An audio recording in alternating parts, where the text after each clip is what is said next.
Hello there, I'm Luciano Oliveira. I am a U.S. attorney, and today we're going to be talking about finance for property acquisition in Portugal.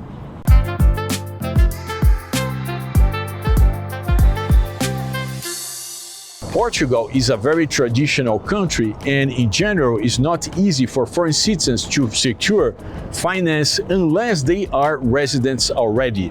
Because of that, one of the main routes for you to secure finance is for you to actually get finance in your country of origin. So let's say if you are in the United States, if you have a property in the United States, you could eventually get a HELOC, or you could get a new mortgage on your property and use this money to finance your acquisition in Portugal. Particularly if you have a property in a state such as California, there is a big chance you have a lot of equity to use into an acquisition in Portugal.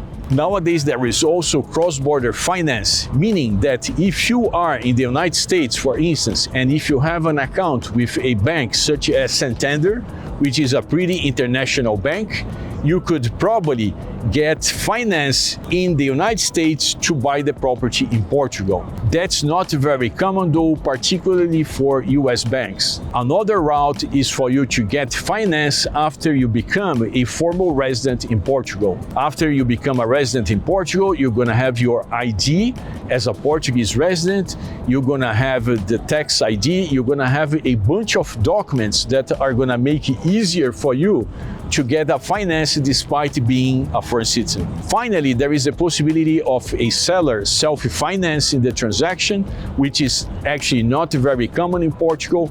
But if you're buying, for instance, a pre-construction development, something new, then there is a chance that the developer is gonna at least finance part of the property. I hope these tips were helpful. Don't forget to download our ebook, The 7 Most Common Mistakes Made by Foreign Citizens Buying Property in Portugal, and follow us for more tips.